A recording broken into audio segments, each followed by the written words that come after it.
Bonsoir, frères et sœurs, que Dieu vous bénisse tous. Nous devons remercier ce Dieu si bon, si merveilleux, qui mérite tout l'honneur et toute la gloire. Merci au Seigneur pour sa bénédiction. Béni soit le Seigneur. Gloire à Dieu, gloire à Dieu.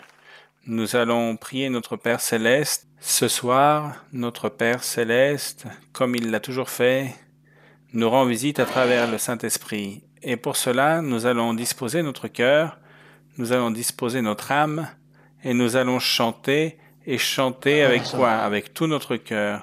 Et que la lecture de la Bible soit pour notre Dieu, et que la prédication, Dieu est le même hier, aujourd'hui et pour toujours. Je souhaite que nous puissions vivre ce qui est écrit dans la Bible ce soir, que le Saint-Esprit descende sur nous pendant que sa sainte parole sera prêchée. Qu'il soit ainsi, et que Dieu nous visite par sa présence. Nous allons prier. Dieu béni, Père Saint du ciel, Père merveilleux, Seigneur Dieu de la gloire, que ton nom soit loué et béni éternellement et pour toujours. Ta fidélité est grande, ton amour est grand, Seigneur, et ta miséricorde est immense et infinie. Merci Seigneur pour ta bonté, pour ton pouvoir, pour ta présence. Merci Seigneur parce que tu nous as permis de jouir d'un évangile pur et parfait Seigneur, de ce que notre Seigneur Jésus-Christ, l'auteur et l'objet de notre foi, nous a amenés. Et nous sommes Seigneur bénis. Nous sommes Seigneur complètement remplis de ta bonté et de ta miséricorde. Merci. Merci pour le Saint-Esprit, Seigneur. Merci pour ton œuvre parfaite et merveilleuse. Merci pour les dons spirituels, pour le changement de vie, pour la paix, pour la joie, la transformation de l'être. Merci pour les merveilles et les miracles et pour les prodiges. Merci, Seigneur. Merci de ta bonté si infinie. Merci, Seigneur, et ce soir nous allons te louer, te bénir, t'exalter, exalter ton saint nom. Seigneur, nous te chanterons avec l'âme et avec le cœur et nous lirons ta parole pour toi. Bénis, Seigneur, et manifeste-toi et que ta parole arrive jusqu'à notre cœur et que nous soyons libérés.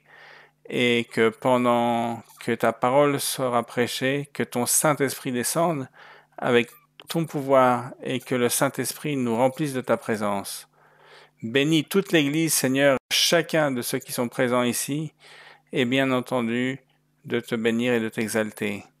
Tout ceci, Seigneur, nous te l'exprimons et te le demandons au nom de notre Seigneur Jésus-Christ. Amen. Vous pouvez vous asseoir, frères et sœurs. Nous allons glorifier le Très-Haut en faisant mention d'abord d'un hymne, l'hymne 195, la femme samaritaine.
Cet hymne est merveilleux. Alléluia, gloire à notre Seigneur.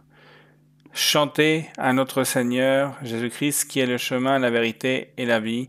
Cette source d'eau de vie qui jaillit pour la vie éternelle et qui nous fait participer de sa gloire. Gloire à notre Seigneur. Nous allons nous lever maintenant et chanter un cantique pour notre Dieu, le cantique 161. Chantons au Seigneur comme il le mérite, avec tout notre être, avec tout notre cœur, louons et glorifions son saint nom. Cantique numéro 161, je veux chanter.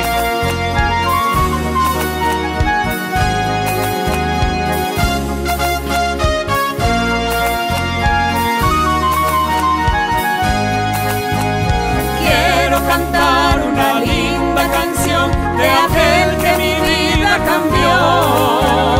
Quiero cantar una linda canción de aquel que mi alma salvó. Es mi amigo Jesús, es mi amigo Jesús.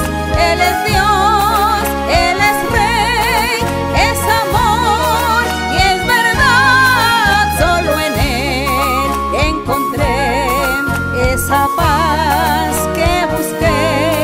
Solo en Él encontré la felicidad. Quiero cantar una linda canción de Jesús que el camino mostró. Quiero cantar una linda canción de aquel que mi alma alabó. Es mi amigo Jesús, es mi amigo Jesús. Él es Dios, Él es Rey, es amor y es verdad. Solo en Él encontré esa paz que busqué. Solo en Él encontré la felicidad.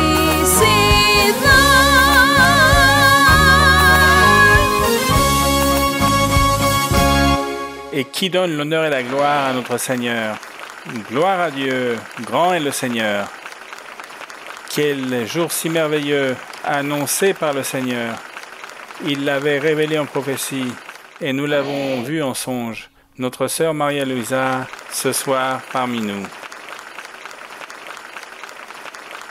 Bonsoir. Que le Seigneur vous bénisse grandement, mes frères et sœurs.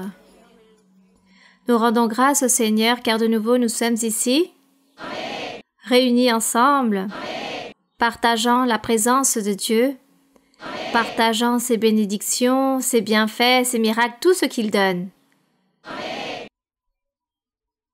Eh bien, mes frères et sœurs, je vous raconte que le Seigneur se manifeste dans toutes les églises.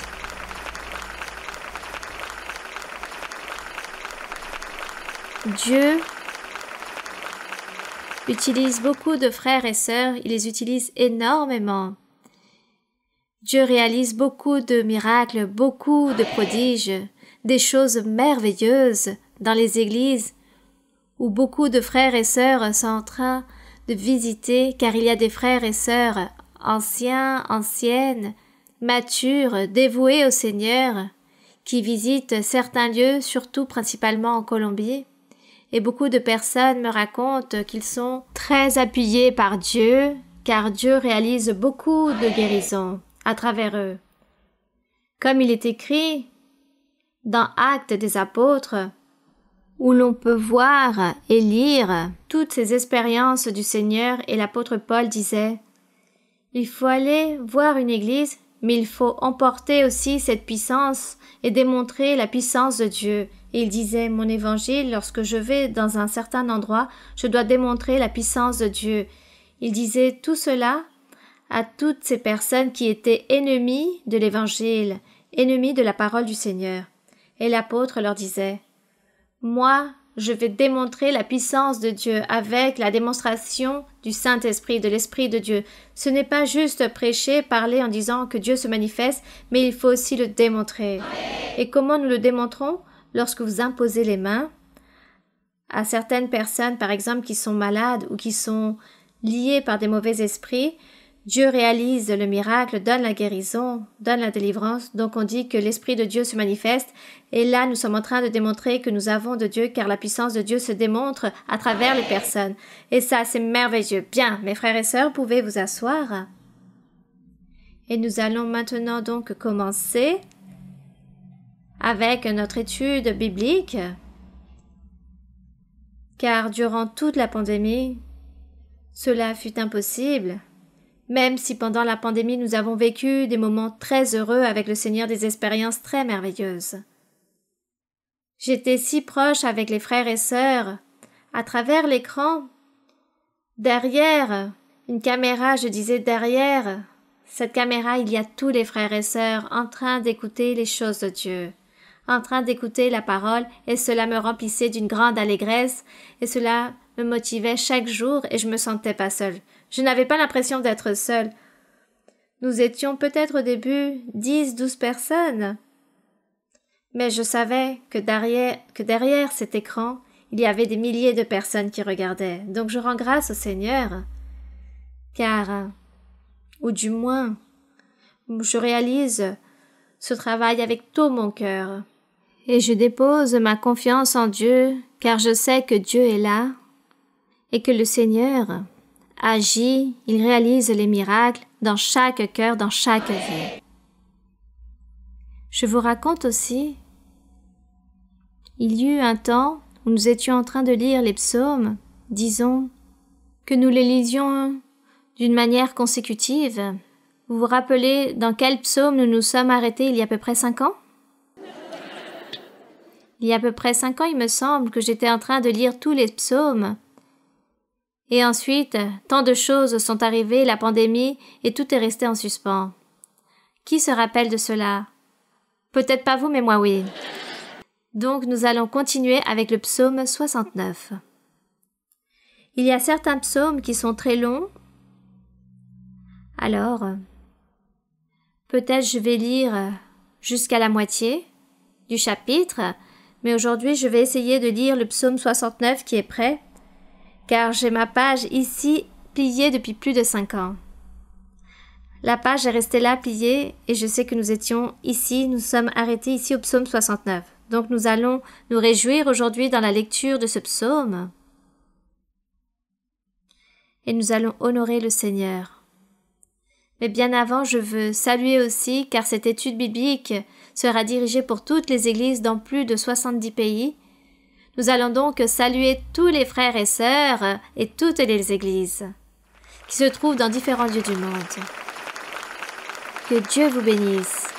Ici, dans l'église de Hialeah, en Floride, aux États-Unis, on vous aime aussi. Alors, de grandes salutations remplies de tendresse pour chacun d'entre vous. Bien. Et de cette façon, vous êtes prêts, mes frères et sœurs, dans le psaume 69? Nous allons donc le lire, et ensuite viendront les questions. Donc, psaume 69, il est écrit. Sauve-moi, ô Dieu, car les eaux menacent ma vie. J'enfonce dans la boue sans pouvoir me tenir. Je suis tombé dans un gouffre et les eaux m'inondent. Ici, parle notre Seigneur Jésus-Christ. C'est lui qui exprime ses paroles au Père céleste. Et dans le verset 3, il dit « Je m'épuise à crier. Mon gosier se dessèche.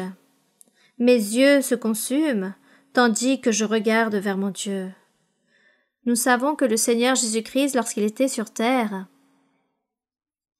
il prêchait, il enseignait, et les personnes ne le croyaient pas. Ses frères, les Juifs, ne lui ont pas cru et sont devenus même les ennemis du Seigneur. Ils l'ont persécuté. Ils ont réalisé beaucoup de méchanceté, ou du moins ils ont commis beaucoup de choses mauvaises contre lui. C'est pourquoi les psaumes, disons qu'il s'agit de la biographie, de l'expérience, les vécus de notre Seigneur Jésus-Christ lorsqu'il était sur terre et lorsqu'il a pris la voix du peuple Il a pris la voix de tous les croyants du peuple de Dieu, de celui qui est juste, qui cherche et qui confie et qui cherche le Seigneur. Le Seigneur prenait cette voix pour nous, pour se présenter devant le Père. C'est pourquoi dans les psaumes nous trouvons beaucoup de paroles, beaucoup de mots, beaucoup de choses où les personnes disent « Mais de qui parle-t-on dans ce psaume? À qui se réfère-t-il? À quel personnage ?» Mais nous savons que le Seigneur prenait la parole de chacun d'entre nous, même s'il a souffert en tant que chair, car il est devenu un être humain, il s'est comporté comme un être humain. Donc le Seigneur présentait toujours d'une manière ou d'une autre nos faiblesses, les erreurs du peuple. Il les présentait devant Dieu pour que Dieu puisse pardonner. Il se faisait passer par le méchant, le pécheur. C'est pourquoi le Seigneur a été crucifié sur la croix du Calvaire, car anciennement ceux qui étaient suspendus et crucifiés sur un morceau de bois, il s'agissait de personnes mauvaises, il s'agissait de malfaiteurs, et c'était le pire châtiment qui les attendait, de mourir sur une croix, sur un morceau de bâton. Et le Seigneur Jésus, on l'a accusé en disant qu'il avait commis beaucoup d'infractions, et c'est pour cela qu'il devait être mort, crucifié de la sorte. Mais le Seigneur savait qu'il devait mourir, car il devait mourir pour toute l'humanité, pour toutes ces personnes qui allaient se convertir et qui se convertiront à Dieu, qui avaient échoué à Dieu et qui continueront à échouer à Dieu. Et c'est pourquoi le Seigneur Jésus est mort pour tous. C'est pourquoi il est mort comme le plus grand malfaiteur qui pouvait exister parmi tous les êtres humains. C'est pourquoi il a souffert sur la croix du Calvaire. Et de cette façon, nous voyons que le Seigneur ici dans Psaume, le Saint-Esprit parle de toutes ces expériences amères qu'il a vécues, mais il y a aussi des psaumes merveilleux où Dieu fait des éloges au Seigneur. Faisons donc aussi des éloges à l'Église du Seigneur Jésus-Christ, les croyants, ses serviteurs. C'est ainsi que nous devons donc lire les psaumes et avoir cette compréhension de cette façon. Et ici, dans le verset suivant, il est écrit « Ils sont plus nombreux que les cheveux de ma tête, ceux qui me haïssent sans cause. Ils sont puissants, ceux qui veulent me perdre, qui sont à tort mes ennemis. Ce que je n'ai pas dérobé, il faut que je le restitue. Ô Dieu, tu connais ma folie et mes fautes ne te sont point cachées. Que ceux qui espèrent en toi ne soient point confus à cause de moi, Seigneur éternel des armées. Que ceux qui te cherchent ne soient pas dans la honte à cause de moi, Dieu d'Israël. Car c'est pour toi que je porte l'opprobre, que la honte couvre mon visage. Je suis devenu un étranger pour mes frères, c'est-à-dire pour les Juifs, car le Seigneur est venu des Juifs. Je suis devenu un étranger pour mes frères et un inconnu pour les fils de ma mère, car le zèle de ta maison me dévore, et les outrages de ceux qui t'insultent tombent sur moi. Donc le Seigneur parlait, il disait qu'il avait ce zèle pour toutes les choses de Dieu, et ce zèle l'avait tant dévoré. Et c'est pourquoi le Seigneur devait souffrir la persécution, la haine et tout ce qui était venu contre lui, juste par le fait que le Seigneur prêchait la nouvelle méthode de salut, prêchant l'évangile pur, parce qu'il prêchait qu'il y avait un seul chemin qui menait à la vie éternelle ou à Dieu, et que cette voie, c'était lui. Ce fut son grand péché, selon les Juifs, dans l'ancien temps, on pensait qu'il avait commis. Et ici, dans le verset 10, il dit « Je verse des larmes et je jeûne, et c'est ce qui m'attire l'opprobre. Je prends un sac pour vêtements, et je suis l'objet de leur sarcasme. Ceux qui sont assis à la porte parlent de moi, et les buveurs de liqueurs fortes me jettent en chanson. » Il critiquait beaucoup le Seigneur, il murmurait sur le Seigneur lorsqu'il était crucifié, il disait « Si tu es Dieu, si tu es le Christ, si tu as tant de pouvoir, alors sauve-toi, prophétise-toi. » Mais on lui disait beaucoup de choses. Voici à quoi il se réfère ici, ce psaume, verset 14. « Mais je t'adresse ma prière, ô Éternel, Que ce soit le temps favorable, ô Dieu, par ta grande bonté, réponds-moi en m'assurant ton secours. Retire-moi de la boue et que je ne m'enfonce plus, que je sois délivré de mes ennemis et du gouffre. Que les flots ne m'inondent plus, que l'abîme ne m'engloutisse pas et que la fosse ne se ferme pas sur moi. Le Seigneur souffrait, car il se comportait comme n'importe quel être humain. Il ne s'est jamais comporté autant que Dieu, mais autant qu'un être humain. C'est pourquoi il souffrait la douleur, que peut souffrir n'importe quel d'entre nous. Dans le verset suivant, il dit « Exauce-moi, Éternel, car ta bonté est immense. Dans tes grandes compassions, tourne vers moi les regards, et ne cache pas ta face à ton serviteur, puisque je suis dans la détresse. Hâte-toi de m'exaucer. Approche-toi de mon âme, délivre-la. Sauve-moi à cause de mes ennemis. Tu connais mon opprobre, ma honte, mon ignominie. Tous mes adversaires sont devant toi. L'opprobre me brise le cœur, et je suis malade. J'attends de la pitié, mais en vain, des consolateurs, et j'en trouve aucun. Ils mettent du fiel dans ma nourriture, et pour apaiser ma soif, ils m'abreuvent de vinaigre. Tout cela, nous l'avons lu dans certains passages de l'Évangile, lorsque le Seigneur était crucifié, lorsqu'il disait qu'il avait soif, et qu'ils lui ont apporté du vinaigre pour apaiser sa soif. Dans le verset suivant, « Que leur table soit pour eux un piège et un filet au sein de leur sécurité. Que leurs yeux s'obscurcissent et ne voient plus, et fais continuellement chanceler leurs reins. Répands sur eux ta colère, et que ton ardente fureur les atteigne. » Le Seigneur ici demandait justice, demandant au Père qu'il fasse justice, car ils étaient en train de persécuter le juste. Et comme ils persécutaient le juste, nous aussi, nous qui nous considérons être justes, l'ennemi aussi que nous avons, nous persécute d'une manière ou d'une autre, utilisant n'importe quelle circonstance et situation de la vie pour nous persécuter. Et nous allons souffrir et nous disons au Seigneur, « Seigneur, entre tes mains nous déposons toute cette situation pour que tu fasses justice. » Que ça soit le Seigneur qui nous défende. Puis dans le verset 26, il est écrit « Car il persécute celui que tu frappes, il raconte les souffrances de ceux que tu blesses. Ajoute les iniquités à leurs iniquités, et qu'il n'ait point part à ta miséricorde, qu'il soit effacé du livre de vie. » Ce châtiment est très triste pour toutes ces personnes, pour les non-croyants, et qu'il ne soit pas inscrit avec les justes. Moi, je suis malheureux et souffrant. Ô Dieu, que ton secours me relève. Je célébrerai le nom de Dieu par des cantiques, je l'exalterai par des louanges. Cela est agréable à l'Éternel plus qu'un taureau avec des cornes et des sabots. Les malheureux le voient et se réjouissent. Vous qui cherchez Dieu, que votre cœur vive. Car l'Éternel écoute les pauvres. Il ne méprise point ses captifs. Béni soit le Seigneur. Amen.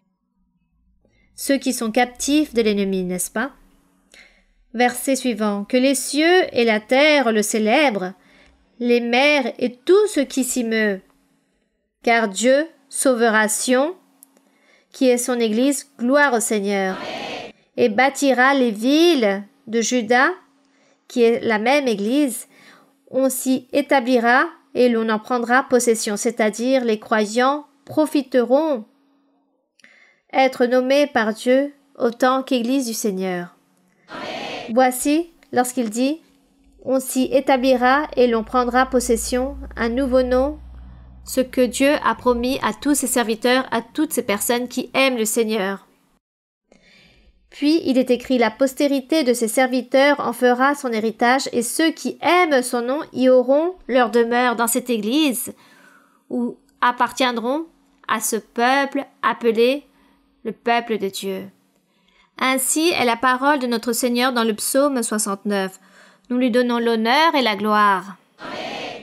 Et maintenant, nous allons donc commencer avec les questions que vous avez. Je ne sais pas si on vous a prévenu qu'aujourd'hui, il y avait une étude biblique. Et je pense que vous allez donc apporter toutes vos questions. Ma sœur, bonsoir. Bienvenue à l'église de Khayali. Notre cœur est rempli d'une immense allégresse de pouvoir compter avec votre présence aujourd'hui. Ma sœur, j'ai 2 questions basées dans la Bible. Ma première question est dans le livre de Proverbes, dans le chapitre 27, dans le verset 22.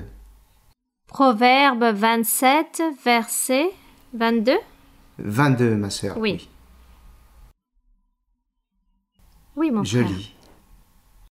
Quand tu pileras l'insensé dans un mortier, au milieu des grains avec le pilon, sa folie ne se séparerait pas de lui. Ma sœur Maria Luisa, constamment dans les enseignements, le Saint-Esprit nous enseigne à travers vous, il nous exhorte et il nous dit de ne plus être insensé pour laisser la pauvreté spirituelle.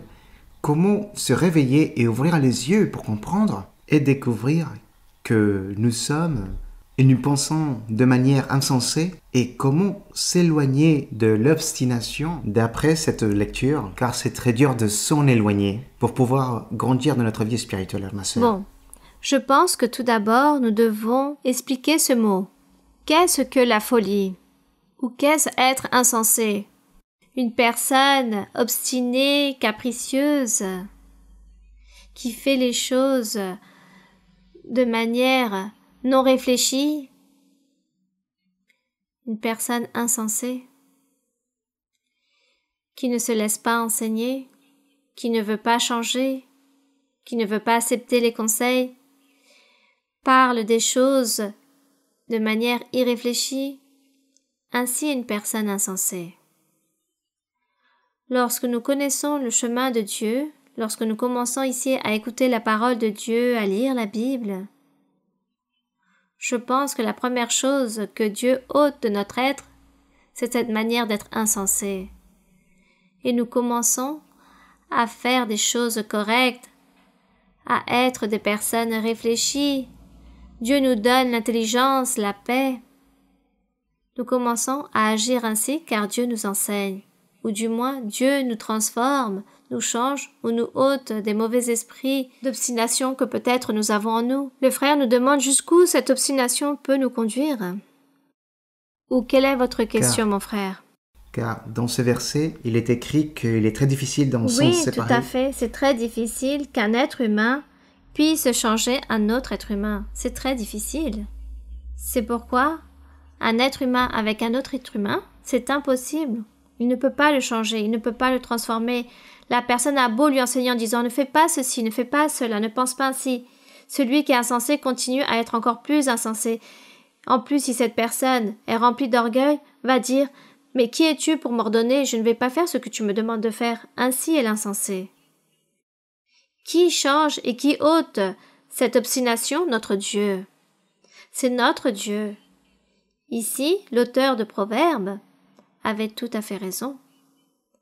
Car il dit, vous perdez votre temps si vous commencez à essayer d'enseigner à une personne insensée, qu'elle soit une personne réfléchie, paisible, ou que cette personne puisse être remplie d'une bonne éducation, vous perdez votre temps. Cette personne ne va pas changer. Et les personnes, dans la vie de tous les jours, sans parler de l'Église, mais les personnes dans le monde, dans la vie quotidienne, voici ce que nous voyons. Personne ne peut changer une autre personne. Personne ne peut changer personne. Malgré les conseils, les orientations, malgré qu'il y ait des sociologies, des psychologues, une personne qui essaie d'apprendre à quelqu'un des nouvelles morales, les personnes ne changent pas. Les personnes continuent à être insensées. Et l'auteur de Proverbes réalise comme une philosophie en disant « Ainsi est le monde. Ainsi est la vie des êtres qui habitent le monde. » Les personnes ne changent pas et vivent de cette façon et ne veulent pas changer. Voici ce que l'auteur de Proverbes voulait faire comprendre. Cependant, il ne donne pas ici de solution. Il ne donne aucune solution. Il raconte tout simplement ce qui se produit dans le monde. Et nous savons que tout ce qui se produit dans le monde et peut-être ce que nous vivons ou nous avons été aussi ainsi, nous avons changé. Car c'est Dieu qui nous a changés. Ainsi est notre conclusion. C'est Dieu qui transforme. Continuons. Oui, le frère avait 2 questions? Oui, ma sœur. Ma deuxième question, ma sœur, est dans le livre de Romains, chapitre 1, et c'est basé dans le Cantique 95. Mais avant de vous poser la question, je voudrais souligner quelque chose. Quand je suis arrivé pour la première fois à l'église, ce qui m'a plu le plus, j'ai constaté qu'il y avait un livre de cantiques et j'aime bien chanter. C'est ce qui m'a rempli plus de joie et motivation pour revenir à l'église. Et aujourd'hui, ma sœur, les cantiques qui sont publiés dans la page de YouTube sont très jolis. Où vous chantez a cappella, on sent la présence de Dieu et je pleure de joie. Et en vous voyant chanter, on sent la présence de Dieu. Merci ma sœur pour être cette motivation pour nous, aider à louer et bénir le Seigneur.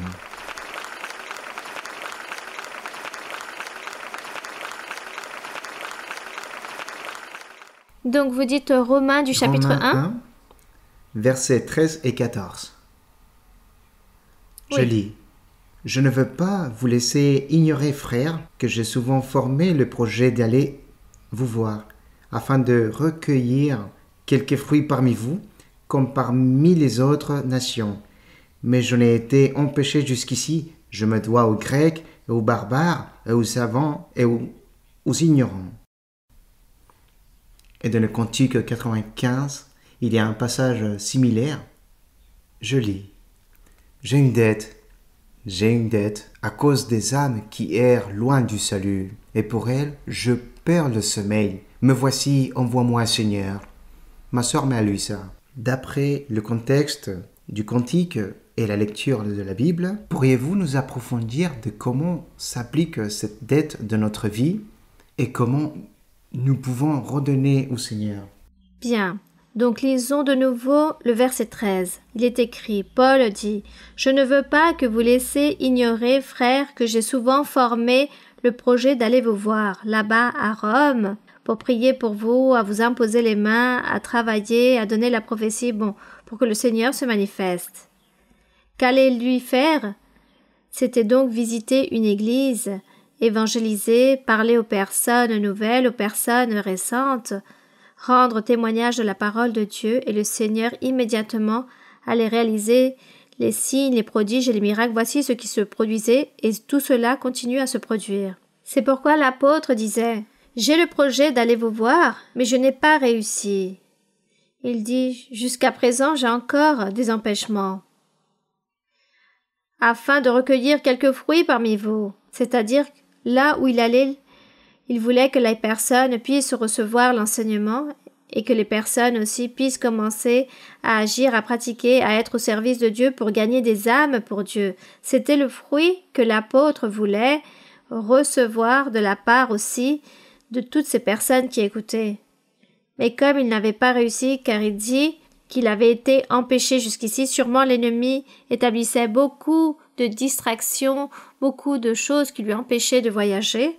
C'est pourquoi il dit qu'il voulait aller prêcher aux non-juifs, à toutes ces personnes qui voulaient recevoir, il voulait leur parler, c'était son travail, la fonction que Dieu lui avait envoyée de réaliser, il devait donc le faire, mais quelque chose lui empêchait.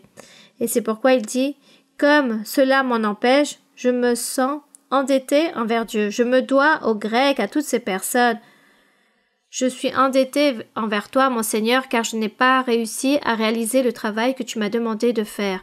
De même, comme dans ce cantique que nous chantons, qui dit que nous avons une dette à cause des âmes qui errent loin du salut, signifie que nous devons parler à toutes ces personnes qui même ne sont pas arrivées à la connaissance de Dieu. Nous devons leur parler et rendre témoignage d'une manière ou d'une autre, et faire que ces personnes connaissent le chemin du Seigneur. Et si nous n'y arrivons pas, alors nous lui devons au Seigneur. Vous voyez? Ainsi est notre dette envers lui. C'est pourquoi nous voulons tous apprendre la doctrine, lire la Bible et nous préparer pour ainsi affronter et réaliser ce travail, cette fonction que Dieu nous demande de faire, car ce devoir est de tous. Peut-être certains d'entre vous diront, ou les sœurs diront, « moi, je suis une femme au foyer, j'ai ma famille, j'ai aussi un travail à côté, ou le frère dira, moi, j'ai mon entreprise, je suis employé, j'ai certains devoirs avec ma famille, donc je ne vais pas penser qu'un jour, je vais devoir prêcher ou gagner des âmes pour le Seigneur. Bien sûr, vous avez tous ce devoir, vous avez tous cette responsabilité, car ce n'est pas juste le fait d'être assis devant un pupitre, mais où que vous soyez, depuis votre foyer, dans votre travail, là où vous étudiez, peu importe où vous vous trouvez, là-bas, vous devez gagner une âme pour Dieu. Et vous devez être bien préparé en la doctrine, car les personnes vont vous poser des questions en disant « Racontez-nous, qu'est-ce que cela signifie? Pourquoi ceci et cela ?» Et si vous ne connaissez pas la doctrine, alors vous n'allez pas pouvoir répondre aux personnes et personne ne va vous écouter, personne ne va vous croire et vous allez continuer à devoir au Seigneur. Donc, c'est très important que chacun d'entre nous, nous soyons des ouvriers de cette vigne du Seigneur et que nous gagnions des âmes pour le Seigneur d'une manière ou d'une autre. Celui qui travaille dans un hôpital gagne une âme pour le Seigneur, soit parce qu'il a parlé à une personne malade qui est arrivée, ou à ses collègues de travail, au docteur, au médecin, toutes les personnes qui se trouvent dans cet endroit. S'il s'agit dans une entreprise ou dans un restaurant, dans tous les endroits, nous avons des personnes autour de nous pour sauver, à travers notre bon témoignage, à travers notre bon exemple en parlant de Dieu au moment précis. Alors, nous devons donc, et nous devons nous préparer et affermir notre cœur pour réaliser ce travail de l'œuvre évangélique. C'est cela. L'un parler à l'autre, inviter les personnes et que les personnes connaissent Dieu. Bien, mon frère. Nous continuons de l'avant. De nouveau, ma sœur Maëlusa, bienvenue à l'église de Hialeah. Si vous me le permettez, je voudrais lire dans le livre d'Ecclésiaste, chapitre 7, verset 25. Ecclésiaste 7, 25. Oui, mon frère. Oui, ma sœur. Je me suis appliqué de mon cœur à connaître, à sonder et à chercher la sagesse et la raison des choses, et à connaître la folie de la méchanceté et la stupidité de la sottise. Et j'ai trouvé plus amère que la mort la femme dont le cœur est un piège et un filet, et dont les mains sont des liens. Celui qui est agréable à Dieu lui échappe, mais le pécheur est pris par elle. Ma sœur Maëlusa, pourriez-vous s'il vous plaît nous approfondir sur le péché de la stupidité? Car le Seigneur Jésus-Christ, dans Marc 7, 22, il mentionne la folie quand il parle des péchés qui sortent du cœur et qui souillent l'homme. Merci ma sœur. Donc cette folie, c'est ne pas avoir de sentiment, ne pas avoir ce sentiment de responsabilité, ne pas avoir ce sentiment qu'il faut obéir à Dieu. Il faut plaire à Dieu, être sensible, faire les choses correctes et fuir des choses mauvaises, car il faut être agréable à Dieu. Ici, par rapport à la femme qui est mise en évidence, qui est très symbolique, d'une certaine façon, il parle de manière symbolique en utilisant la femme. Mais ici aussi, si nous voulons lier l'enseignement de la tentation, n'est-ce pas? Car souvent, la tentation de l'homme, c'est la femme, et la femme, c'est l'homme. Mais anciennement, dans l'ancien temps, l'histoire raconte qu'il y avait ce genre de femmes, des prostituées, et ces femmes piégeaient et tentaient l'homme, et lorsque ces hommes étaient découverts qu'ils avaient couché avec ces prostituées, ils recevaient une peine de mort, il fallait les lapider ou même leur ôter la vie, car il s'agissait d'un délit dans la loi de Moïse.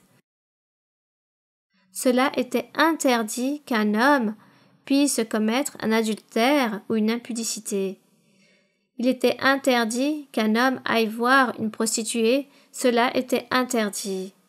et de le trouver dans ces conditions, alors cet homme recevait un fort châtiment. C'est pourquoi l'auteur des psaumes, lorsqu'il était rempli de l'Esprit du Seigneur, le Seigneur envoyait les révélations de comment il fallait se comporter en tant qu'être humain dans sa vie. Il donnait cet exemple. Il donnait l'exemple d'être tenté par une prostituée, d'une femme qui vient le piéger et le fait tenter, et cet homme perd ses bienfaits, car même les héritages, il pouvait absolument tout perdre. Les parents de cet homme le déshéritaient ou pouvaient lui ôter la vie, car, selon eux, il s'agissait de mauvais fils qui réalisaient le péché. Ainsi était la loi de Moïse.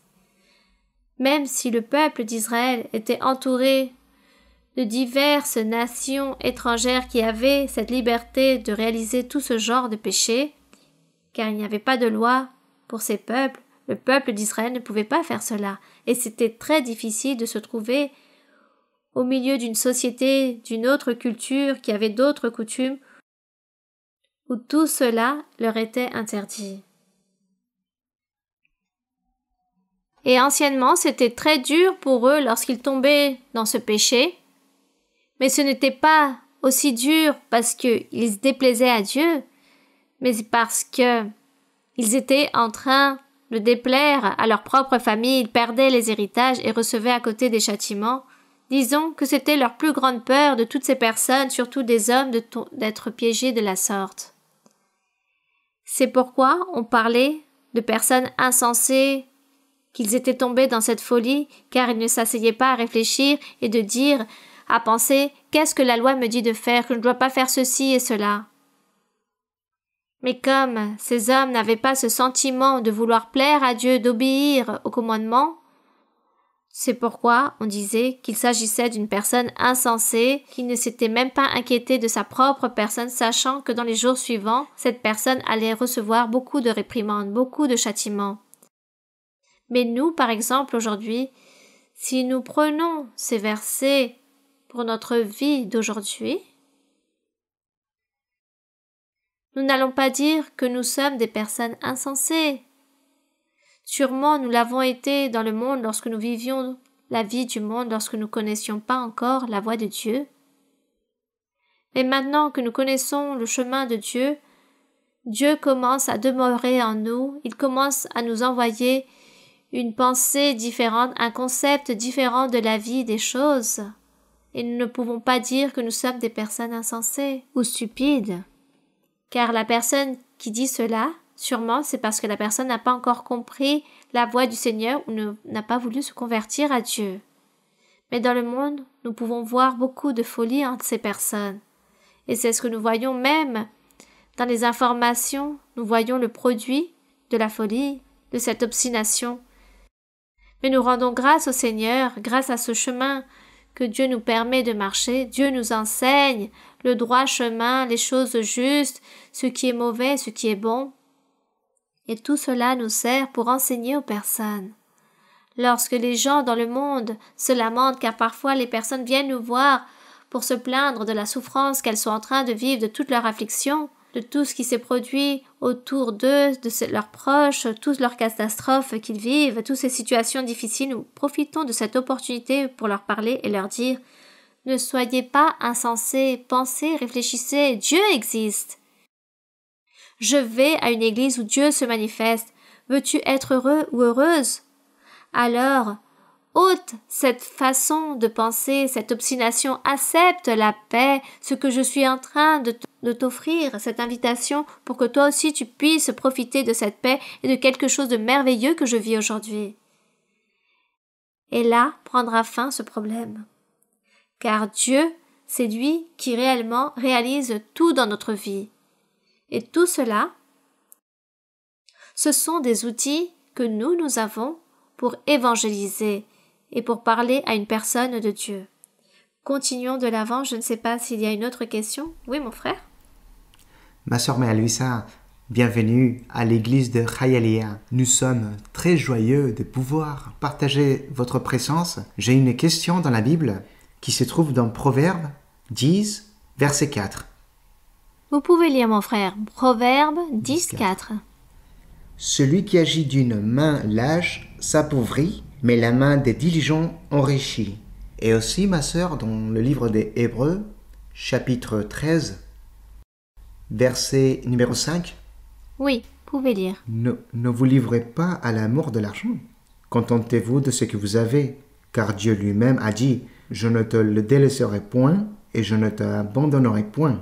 Ma sœur Maya Luisa, d'après ce qu'on a vu dans les versets de Proverbes et Hébreux, pourriez-vous, s'il vous plaît, nous éclairer un peu plus sur le contentement et le conformisme? Quel est le juste milieu du contentement pour ne pas avoir cette attitude passive dans notre vie spirituelle et matérielle? Merci Très beaucoup, ma bien. sœur. Dans notre vie spirituelle, nous ne devons pas nous reposer.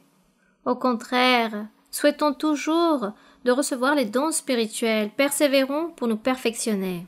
Donc, dans ce verset où il parle de la main lâche qui s'appauvrit et de la main des diligents, il parle ici d'une personne qui est paresseuse, qui ne veut pas progresser dans la vie, qui ne veut pas travailler, qui ne veut pas agir pour faire les choses, pour vivre mieux, obtenir des meilleures choses ou peut-être profiter de la vie, que la personne, disons, se laisse mener de la paresse, car du contraire de la personne qui est paresseuse, c'est la personne qui est diligente, la personne qui agit, qui analyse, en se demandant « Que dois-je faire? Je n'ai pas d'emploi. » Mais je ne vais pas rester non plus les bras croisés. Alors, pour l'instant, je vais chercher quelque chose et je ne vais pas me laisser mourir de faim et ma famille non plus ne va pas souffrir à cause de moi. Je vais donc être diligent, je vais être attentif, c'est cela. L'autre personne se remplit de paresse et reste là assis sans rien faire, et toute la pauvreté arrive sur lui, tout ce manque de besoin. Donc le frère posait aussi une question sur le confort et quoi d'autre? Et le contentement, ma sœur. Bien. Mais que voulez-vous dire par rapport au contentement? Quelle est vraiment votre question par rapport au contentement? Oui, disons, ma sœur, que lorsque la personne vit joyeuse avec les bénédictions que Dieu lui donne, la personne est reconnaissante avec Dieu, avec ce désir ardent de vouloir servir à Dieu et de faire les choses pour Dieu, mais que aussi sa vie spirituelle puisse avancer et qu'il ne se conforme pas, qu'il ne reste pas... Que la personne ne reste pas tout simplement dans le contentement, là, sans bouger? Exactement. Qu'elle ne se stagne pas, mais qu'elle puisse continuer en avant pour servir à notre Dieu, joyeuse, avec ce désir de progresser dans sa vie spirituelle. Oui, la vie spirituelle, c'est différent ici de Proverbes, car là on parlait de choses matérielles, de celui qui n'est pas diligent ou qui est diligent. Mais dans la vie spirituelle, chaque jour, nous devons progresser, car ainsi dit la Bible que nous devons être comme la lumière du jour, comme l'aurore, qui suit l'aube et précède donc immédiatement le lever du soleil. Lorsque le soleil éclaire avec cette lumière la terre au matin très tôt, et à l'horizon nous voyons que peu à peu cette lumière éclaire, peu à peu, c'est ce que nous appelons la lumière de l'aurore, et notre vie spirituelle doit être ainsi comme cette lumière de l'aurore qui s'accroît, qui progresse peu à peu, jusqu'enfin il y ait cette lumière complètement lorsque nous avons enfin cette perfection, car nous devons obtenir, arriver à recevoir cette perfection, nous devons avoir cet amour complet, parfait, nous devons arriver à vivre cette vie de l'amour, de la charité, simplement ne pas commettre de péché, que chacun d'entre nous, nous puissions être capables de mettre un frein à notre chair, à nos appétits charnels, et ne laissons pas que notre chair gouverne à aucune faute, faiblesse, péché, caprice, à rien de tout cela.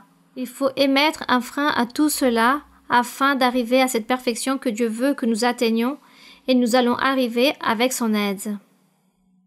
Donc, si nous vivons cette vie de progrès, nous n'allons pas rester immobiles ou rester conformes et nous reposer. Au contraire, nous voulons toujours quelque chose de plus. Nous voulons quelque chose de plus, que Dieu m'utilise pour faire des choses encore plus belles. Dieu disait, vous ferez des choses plus grandes, et toutes ces choses, nous devons les faire, les réaliser. Donc nous ne devons pas nous reposer, mais au contraire, nous devons avoir ce souhait de vouloir progresser, comme cette aurore qui progresse peu à peu, nous aussi. Nous allons progresser dans notre vie spirituelle. Et non seulement que Dieu nous utilise pour réaliser des miracles, des prodiges, des guérisons, mais que le Seigneur aussi nous aide pour vivre une vie sainte qu'il veut que nous vivions, une vie droite devant lui. C'est cela. Il faut donc persévérer pour toutes ces choses, pour les obtenir, afin que nous puissions être comme le Seigneur Jésus-Christ. Il dit qu'il a vécu autant qu'être humain, il fut un homme parfait, il veut que nous aussi, nous puissions arriver à ce même statut du Seigneur Jésus. Bien, continuons. Bonsoir, ma sœur Maria-Luisa. Que Dieu vous bénisse. Merci. Vous êtes un exemple à suivre comme une véritable reine. Toujours.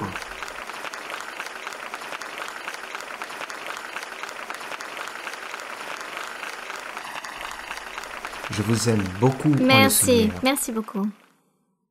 Je peux dire un court témoignage, Oui, ma mon sœur? frère.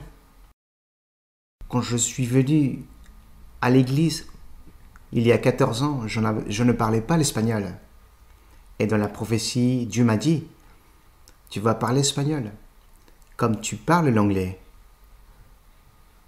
Je vois la parole accomplie, et parmi les cantiques et les hymnes, gloire à notre Dieu.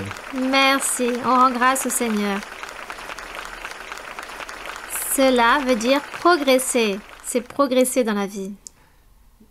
Je voudrais vous raconter quelque chose de spécifique. Un jour, le Seigneur m'a dit, en prophétie, tu veux toujours écouter ma servante en direct. J'ai une surprise pour toi. Le jour suivant, je suis allé à l'étude biblique et mes récepteurs ne fonctionnaient pas. Quand j'ai entendu votre voix, j'ai compris parfaitement tout ce que vous avez dit dans l'étude biblique. Gloire à notre Dieu.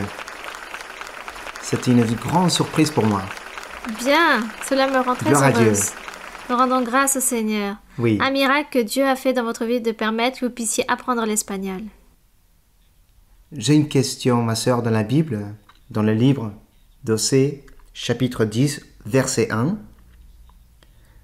Osée 10, verset 1. Osée, c'est un peu plus loin que Daniel. Oui, mon frère, allez-y. Israël était une vigne fécondée qui rendait beaucoup de fruits. Mais en anglais, c'est différent. Israël vit de la vigne. Oui. C'est totalement différent. Quelle est la version Il faudrait correcte? continuer à lire ce verset en anglais. Qu'est-ce qui est écrit? Car plus loin, il y a une explication. Car ici, il est écrit « Israël était une vigne féconde qui rendait beaucoup de fruits ». Donc en anglais, comment cela est écrit? Est-ce qu'il donne des fruits ou pas? Non, Israël vide sa vigne. Et quoi d'autre? Qu'est-ce qu'il est écrit ensuite? En anglais, Donc, il rend des fruits, vous voyez? oui. Donc, Oui. c'est la même chose. Oui. C'est écrit pareil.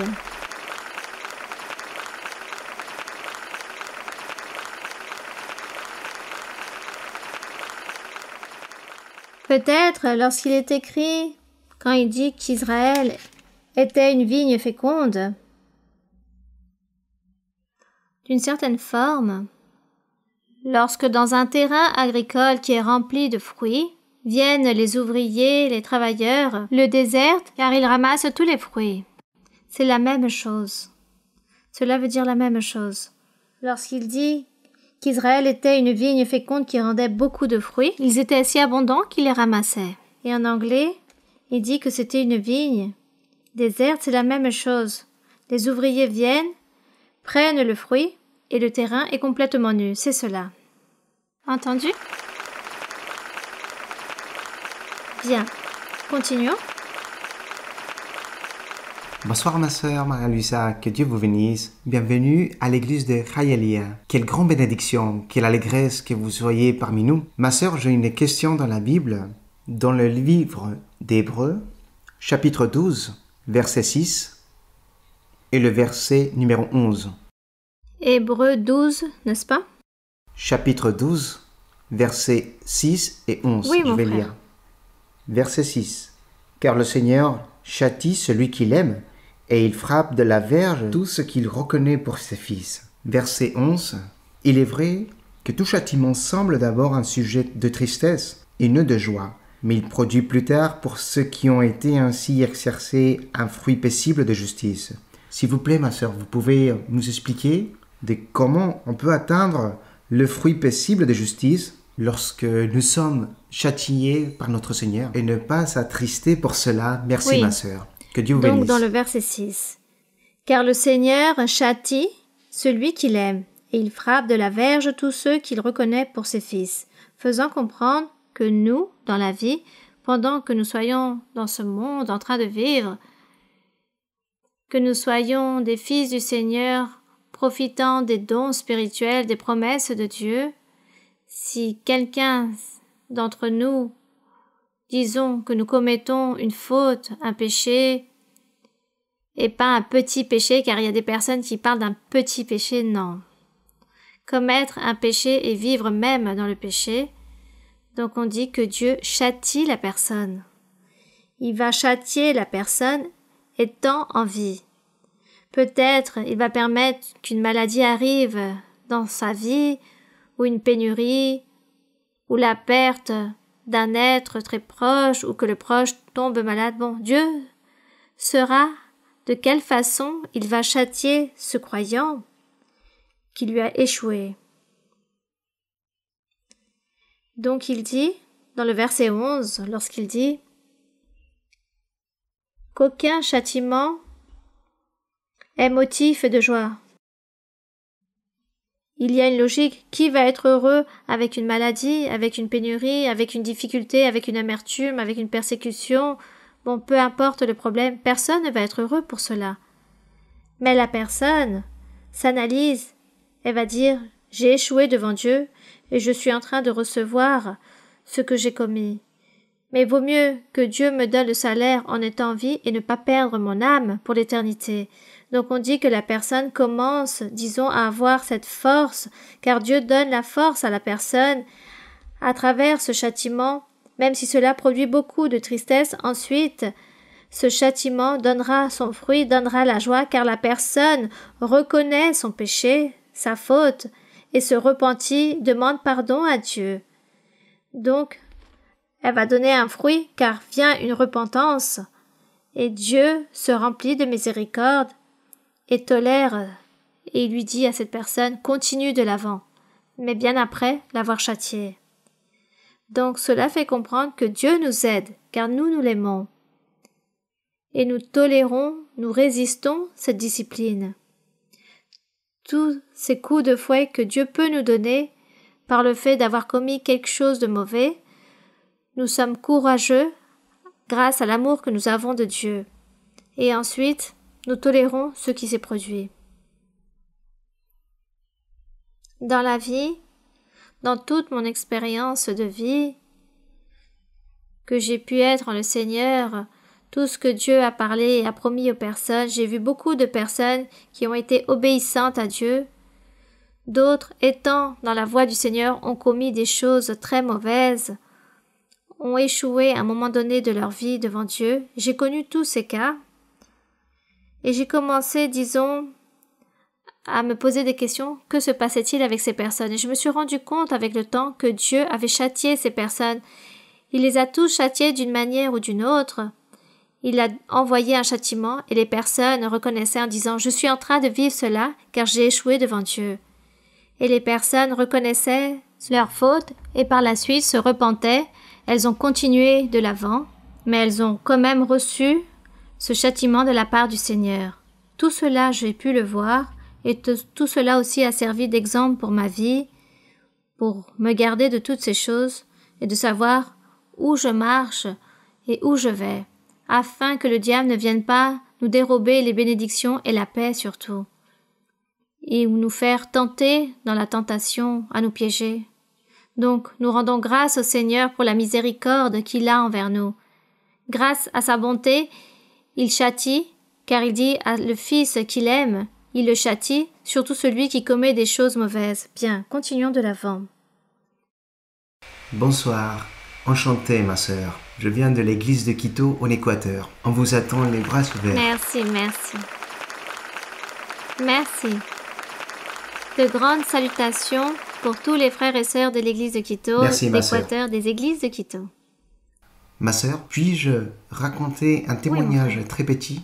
Quand j'avais 8 ans, les médecins m'ont détecté un problème dans mon cœur qu'il fallait opérer. Et je n'avais pas les moyens économiques et j'avais très peur. Et j'ai prié le Seigneur. Je me suis mis à genoux et je lui dis, Seigneur, guéris-moi, délivre-moi de cette maladie. Quand je suis allé à l'église, le Seigneur m'a parlé en prophétie. Et il m'a dit, j'ai vu quand tu m'as clamé, étant à genoux, il m'a dit, je vais faire un miracle dans ta vie. Cette nuit-là, j'ai fait un rêve et je me suis vu couché sur un lit dans une salle d'opération. Et je vous ai vu rentrer et vous m'avez dit, je vais vous opérer mon frère. Ne vous inquiétez pas. J'ai vu comment vous avez commencé à m'opérer. Au réveil, j'ai même senti la douleur post-opératoire. Je me suis regardé dans le miroir et j'ai vu une petite cicatrice. Je suis ensuite retourné voir le médecin et le médecin il m'a dit, tu es totalement guéri. Nous rendons grâce à notre Dieu.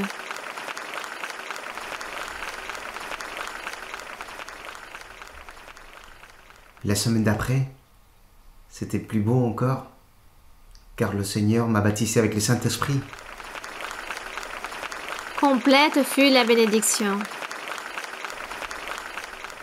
Et grâce à tout cela, Dieu m'a gardé du monde. Il n'a jamais permis que je connaisse le monde. Et grâce à tout ça, depuis mes 17 ans, maintenant j'en ai 21, depuis que j'ai 17 ans, le Seigneur m'a permis de lui servir Bien, avec les dons spirituels. je vous félicite. Je vous félicite. Ma sœur, depuis mon plus jeune âge, j'ai une question qui se trouve dans 2e de Rois, chapitre 22, versets 1 et 2. Oui, allez-y mon frère. José avait 8 ans lorsqu'il devint roi. Il régna 31 ans à Jérusalem. Sa mère s'appelait Jédida, fille d'Adaja, de Boscat. Il fit ce qui est droit aux yeux de l'Éternel, et il marcha dans toute la voie de David, son père. Il ne s'en détourna ni à droite ni à gauche. J'ai compris que quand il a fait ce qui était droit devant l'Éternel, c'est ce qu'il n'a pas commis, ce qui est l'idolâtrie. Il n'a pas été idolâtre et il a détruit toute l'idolâtrie dans son peuple. Ma question, ma sœur, est quelle était la conséquence avec ces rois qui marchaient droitement aux yeux de l'Éternel? C'est ça ma question, ma sœur. Comment cela? Quelle béatitude leur donnait Dieu une fois que le règne prenait fin? Eh bien, je pense. La Bible ne le raconte pas, mais je suppose que Dieu les gardait dans un endroit très spécial après la mort. Car lorsque Dieu dit qu'ils ont fait les choses droites car ils n'ont pas été idolâtres, car ils ne sont pas adonnés à réaliser toutes ces choses que faisaient les rois, le peuple, dans l'ancien temps, en contradisant Dieu, ils s'abstenaient de faire toutes ces choses, comme Josias qui a fait tant de choses correctes, car il a trouvé le livre de la loi, il a commencé à ordonner qu'il fallait accomplir et pratiquer la Pâque et avec tout ce que Dieu avait ordonné dans la loi. Donc, à part de les bénir dans les vies, d'une manière ou d'une autre, en leur donnant la victoire lors des batailles, sûrement après la mort, un endroit très spécial pour eux aussi. Oui. Et je vous félicite, car vous allez être un grand serviteur du Seigneur.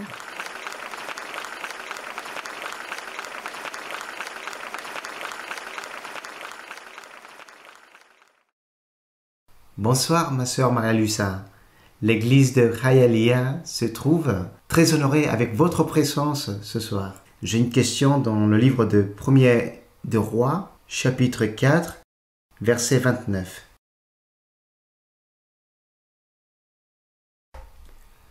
Un roi, Oui. chapitre Oui. 4, 29. Dieu donna à Salomon la sagesse, une très grande intelligence et des connaissances multipliées comme le sable qui est au bord de la mer. Ma sœur Maya Luisa, dans ce verset, nomme 3 vertus que Dieu a données à Salomon. La sagesse, l'intelligence et les connaissances multipliées. Plusieurs fois, ma sœur, vous nous avez enseigné que Dieu lui a donné beaucoup de sagesse au roi Salomon. Nous pouvons comprendre, ma sœur, que c'est la prudence. Pourriez-vous nous expliquer, ma sœur, cette autre vertu des connaissances multipliées et comment c'est manifesté dans le roi Salomon? Merci, ma sœur, que Dieu vous bénisse. Je pense que cette connaissance multipliée, lorsqu'il lui a donné la sagesse, une grande intelligence et des connaissances multipliées, sûrement un cœur très grand pour pouvoir accueillir son peuple, le gouvernement et gérer toutes les situations et anomalies qui se voyaient dans le peuple, mais de toute façon, il a eu un cœur humble, juste, rempli de bonté, de générosité, très ample. Car il y a beaucoup de personnes qui ne sont pas généreuses, qui n'aident pas, qui ne tendent pas la main au prochain, voient les personnes qui souffrent et ne leur offrent même pas un seul morceau de pain car leur cœur est complètement fermé, petit. Donc Dieu a donné à Salomon un cœur très ample pour être si juste, pour pouvoir agir avec justice, car il devait aussi agir autant que juge. Voici ce que signifiait ici que le cœur de Salomon avait des connaissances multipliées afin qu'il ne soit pas ambitieux, mais qu'il regarde avec des yeux de miséricorde, de générosité, son peuple, dans tous leurs besoins.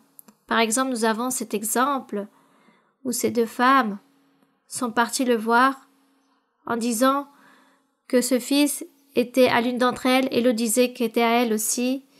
Donc, lui, il a senti cette douleur de la véritable mère, car son cœur était ainsi, où il a senti ce sentiment de douleur de la propre mère, il a eu ce sentiment de sagesse, d'intelligence, il disait comment juger? On ne va pas diviser cet enfant en 2 pour que chacune ait une moitié de cet enfant. Et Dieu lui révèle, et Dieu lui a fait comprendre qu'une véritable mère va préférer se sacrifier tant que son fils puisse rester vivant. Et de cette façon, il a pu discerner qui était la véritable mère entre ces 2 femmes. Ainsi était son cœur, faire les choses correctement, pour que les personnes puissent être heureuses. Et c'est pourquoi beaucoup de personnes venaient le voir et écouter sa sagesse, sa connaissance. Nous, lorsque nous lisons Proverbes, nous lisons Ecclésiaste, Cantique des Cantiques, tout cela a été écrit par Salomon, parce que Dieu était avec lui. Donc, qu'est-ce que nous voyons dans Proverbes? Tout ce qu'il commençait à observer dans la vie des êtres humains de tous les jours, les choses correctes et mauvaises des personnes, ce que les personnes faisaient et ce qu'elles devaient faire, et tout ce qui se produisait. Pourquoi il ne donnait pas des solutions aux problèmes? Tout simplement, il racontait ce que l'homme fait. L'homme insensé fait ceci et cela. L'homme intelligent réalise les choses ainsi et de cette façon. Voici ce qu'il commençait à décrire au monde une réalité, que les gens vivaient ainsi. Donc son cœur était si grand, si ample. Il était dans cet aspect, ses connaissances multiples, non seulement dans sa propre connaissance, mais dans sa façon d'agir et de faire les choses. Et de la même façon, il agissait avec son peuple. Et la prudence, la sagesse, nous savons que l'intelligence aussi, ce n'est pas agir à la légère, ce n'est pas parler de manière précipitée, il faut réfléchir pour pouvoir agir. Il faut réfléchir pour prendre des décisions, bien analyser les choses et ne pas faire les choses avec précipitation où nous avons surtout des problèmes et avoir des mauvaises conséquences par la suite. Car si nous sommes imprudents, à travers une imprudence, nous pouvons réaliser une mauvaise affaire ou nous pouvons offenser une personne. En étant imprudents, nous pouvons détruire une vie spirituelle. Donc, vous voyez, c'est analyser, réfléchir avant d'agir, avant de parler. Ça, c'est la prudence. La prudence occupe et englobe beaucoup de choses. Analysez, réfléchissez tout d'abord avant de parler. N'agissez pas à la légère. Tout d'abord, regardez les conséquences. Analysez. Si vous dites cela, quelle sera la conséquence plus en avant? C'est cela. Ça, c'est la prudence. Et Dieu a donné cela à Salomon. Et Dieu veut aussi que nous aussi, dans ce chemin nous donner toutes ses vertus, toutes ses qualités. Et le Seigneur veut nous donner tout cela. Ce sont les fruits de l'Esprit que le Saint-Esprit va nous donner, toutes ses qualités, toutes ses vertus. Que nous ayons cette prudence, cette sagesse, cette connaissance, cet amour, cette miséricorde, cette générosité, tout cela, le Seigneur aujourd'hui nous donne aussi. Alors, ce n'était pas juste un roi comme dans l'ancienne époque que Dieu l'a doté de toutes ses capacités, mais Dieu à chacun d'entre nous, il nous dit que nous avons tous le droit de recevoir. Nous rendons grâce au Seigneur, qu'il nous donne toutes ces choses merveilleuses. Car voici ce que le monde admire de chacun d'entre nous. Bien. Continuons. Sœur Maria Luisa, c'est une grande émotion de pouvoir m'adresser à vous. C'est un cadeau du Seigneur que vous nous rendiez visite aujourd'hui dans l'église de Hialeah. Bienvenue, sœur, nous vous aimons de tout notre cœur. Je souhaiterais lire d'abord dans le livre d'Ézéchiel, chapitre 33, verset 32. Dans Ézéchiel, quel chapitre vous dites? Chapitre 33, verset 32. Oui. Voici, tu es pour eux comme un chanteur agréable, possédant une belle voix et habile dans la musique. Ils écoutent tes paroles, mais ils ne les mettent point en pratique. Quand ces choses arriveront, et voici elles arrivent, ils sauront qu'il y avait un prophète au milieu d'eux. Sœur Maria Louise, aujourd'hui, dans l'Église du Seigneur, nous savons qu'il y a une prophétesse parmi nous, et c'est vous, sœur. Vous possédez une belle voix et vous chantez très bien.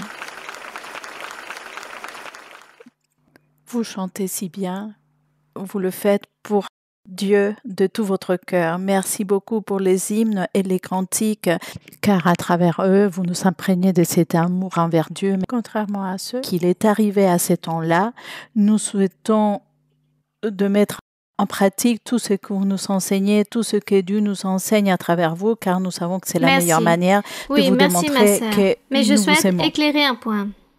La sœur dit qu'il n'y a qu'une seule femme prophète dans l'Église. Et non, il y en a beaucoup. Il y a beaucoup de femmes prophètes et il y a beaucoup de prophètes.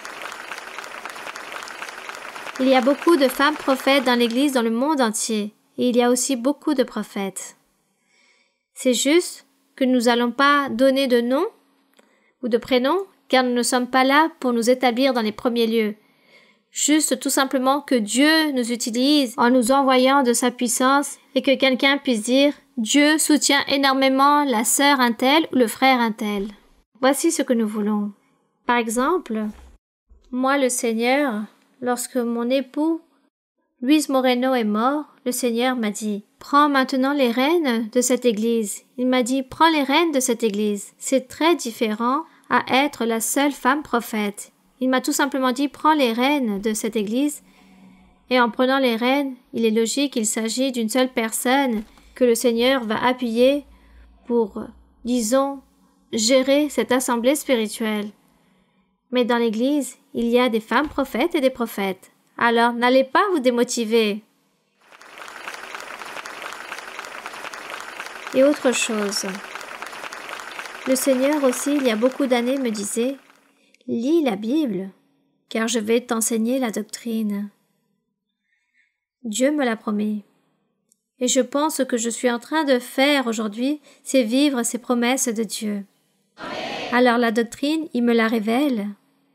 Lorsque je lis la Bible, lorsque je suis devant une assemblée, lorsque quelqu'un me pose une question ou lorsque je dois donner un enseignement sur un chapitre, Dieu m'envoie la révélation et il m'enseigne aussi pour pouvoir enseigner.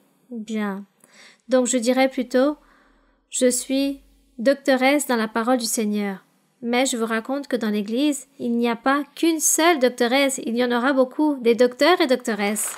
Ils sont en train déjà de commencer à l'être. Il en existe déjà.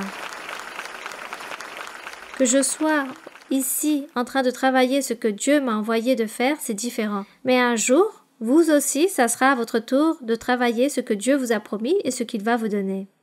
Bien, ma sœur. Merci, sœur. Ma question se trouve dans les livres des Proverbes, chapitre 31, verset 30. Oui, ma sœur, lisez.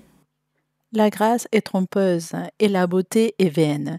La femme qui craint l'Éternel est celle qui sera louée. Sœur Maria-Louisa, ce que vous nous avez appris, c'est que cette femme à laquelle ces versets font référence, c'est l'Église du Seigneur.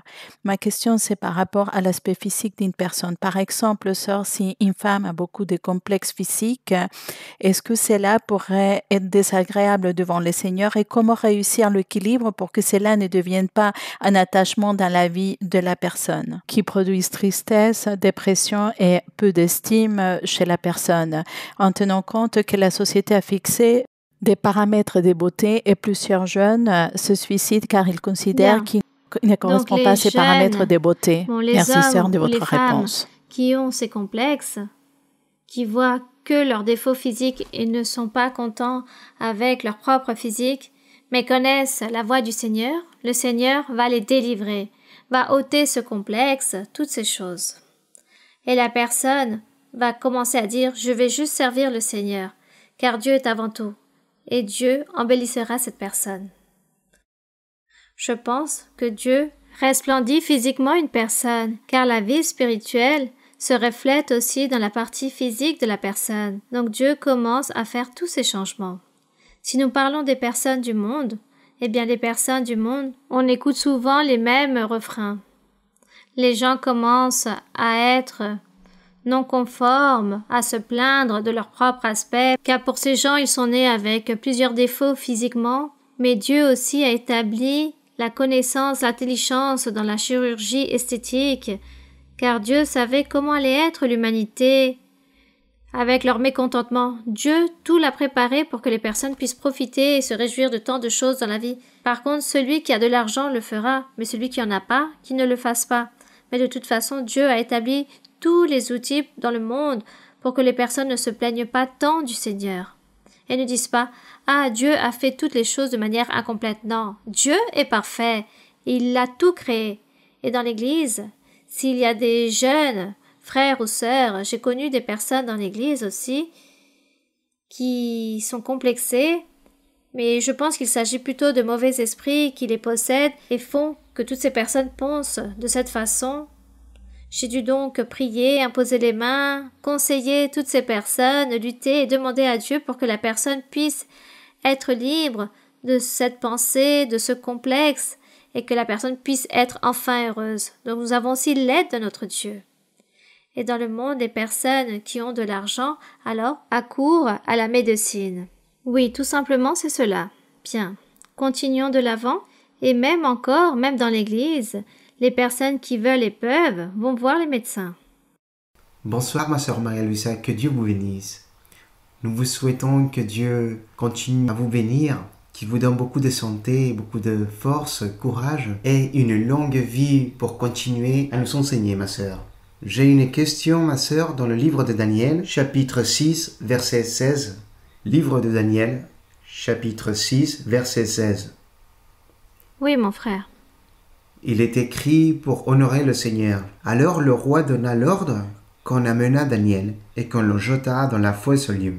Le roi prit la parole et dit à Daniel, « Puisse ton Dieu, que tu sers avec persévérance, te délivrer. » Ma sœur, vous pouvez nous enseigner avec votre sagesse si Daniel était captif à Babylone où il n'y avait pas de temple pour servir à Dieu et comment Daniel servait Dieu et comment il présentait des sacrifices en sachant que le temple était détruit. Merci ma sœur, que Dieu vous bénisse grandement. Bien. Donc il lui servait, c'était en priant Dieu tous les jours. Il disait qu'il priait le Seigneur, il s'agenouillait, il se prosternait devant Dieu, lui priait, et sûrement il chantait à Dieu et lisait les Écritures. Je pense qu'il a dû avoir accès aussi à certains parchemins qui appartenaient au livre de la loi. Et si cela n'était pas ainsi dans ses prières, dans ses chants pour Dieu, de cette façon, et il servait comment à Dieu, à travers sa dignité, de ne pas être idolâtre, de ne pas penser à ses idoles, de ne pas faire ce que les autres faisaient, ni croire en des faux dieux, mais il pensait toujours à Dieu ils célébraient le nom de Dieu et reconnaissaient Dieu, et de cette façon, ils servaient le Seigneur. C'est pourquoi on l'a accusé en disant qu'il ne faisait que prier son Dieu, et c'est pour cela qu'ils ont créé une loi avec une statue et que tous devaient se prosterner devant cette statue. Et Daniel, comme il ne l'a pas fait, c'est pourquoi on l'a envoyé dans la fosse à lions. Oui, c'est bien Daniel qui est parti à la fosse des lions, et à l'incendie, ce furent ses amis. Donc, il servait Dieu de cette façon, priant et célébrant toujours le nom de Dieu. Bonsoir ma sœur Bonsoir, Maria mon Luisa. frère. Maintenant que nous avons appris sur les connaissances multipliées, nous remercions Dieu pour les vôtres, pour ce cœur si ample, car à travers la Fondation internationale Maria Luisa de Moreno, beaucoup des familles de mon pays Venezuela ayant des bas revenus ont reçu beaucoup d'aide, ma sœur. Et à travers le mouvement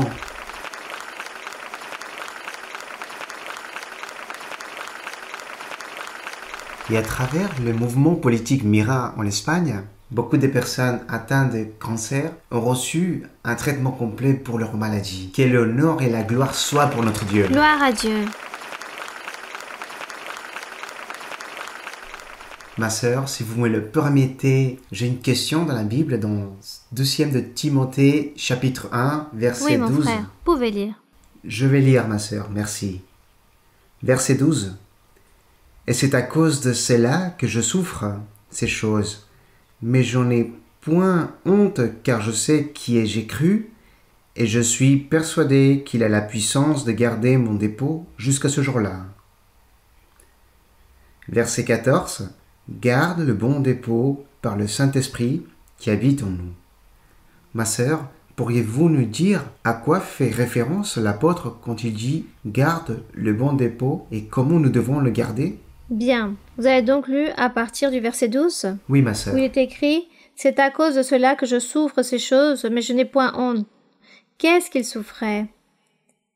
Il dit qu'il a été constitué autant qu'apôtre, docteur des non-juifs.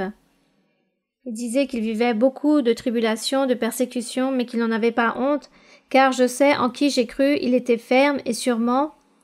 Dans l'évangile de notre Seigneur Jésus-Christ, il dit « Je suis persuadé qu'il a la puissance de garder mon dépôt jusqu'à ce jour. » Disons, pour le garder lui-même, son dépôt c'était son cœur, sa croyance, lui-même.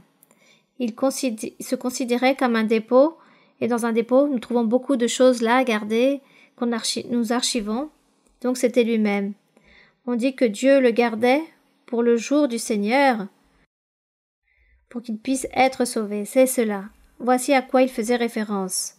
C'est pourquoi il dit « Retiens dans la foi et dans la charité, disait à Timothée, qui est en Jésus-Christ le modèle des saines paroles que tu as reçues de moi. » Il dit « Garde le bon dépôt par le Saint-Esprit qui habite en nous », en parlant de lui-même, qu'il fallait se garder en sainteté, en perfection, pour ne pas dire son corps. Il parlait d'un dépôt, de son corps, sa conscience, son cœur, d'absolument tout. C'est cela. Bien. Mes frères et sœurs, merci beaucoup. Nous allons donc maintenant prier. Nous allons prier et rendre grâce au Seigneur. Et maintenant, nous savons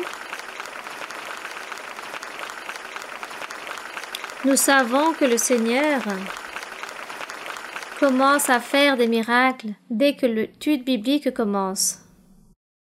Depuis que débute l'enseignement, le culte, Dieu commence à faire des miracles en les personnes.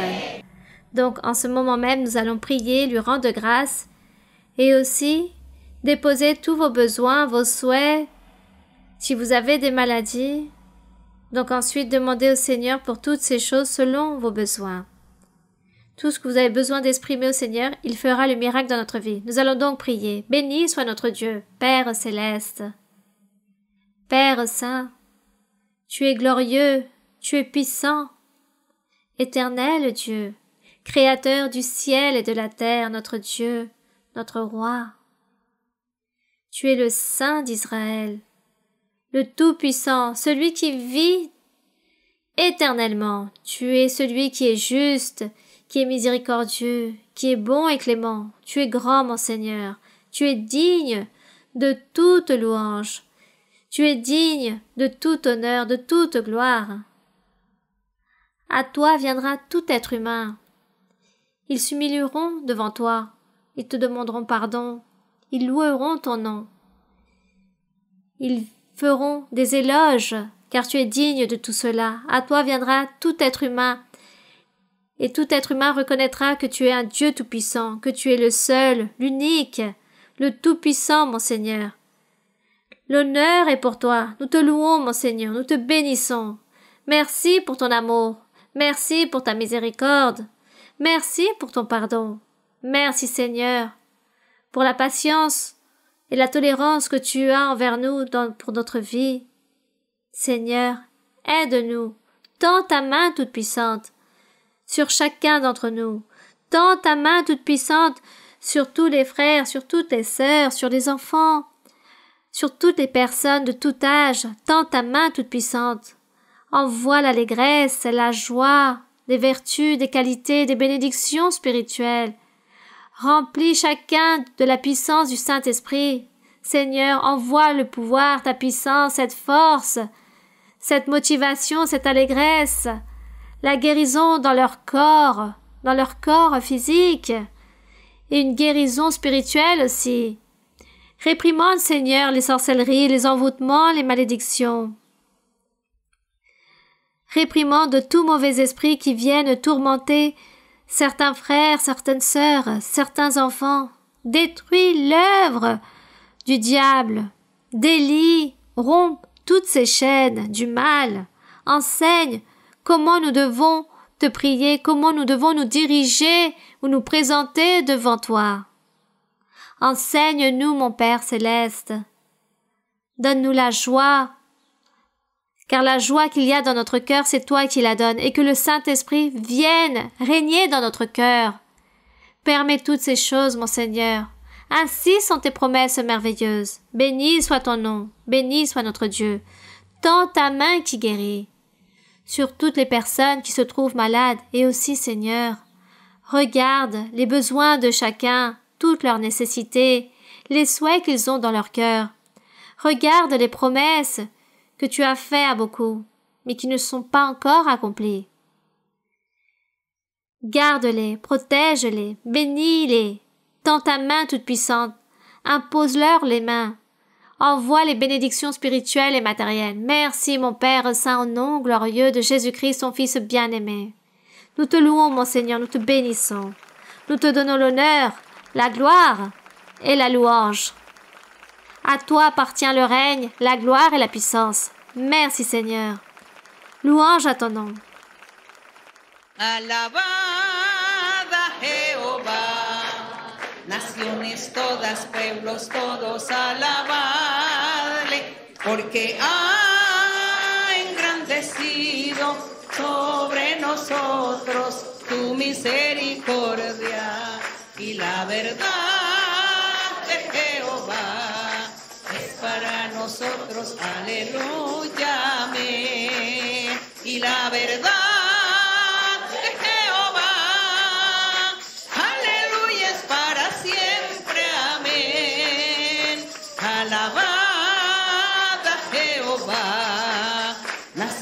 todas, pueblos todos, alabadle, porque ha engrandecido sobre nosotros su misericordia y la verdad de Jehová es para nosotros, aleluya, amén, y la verdad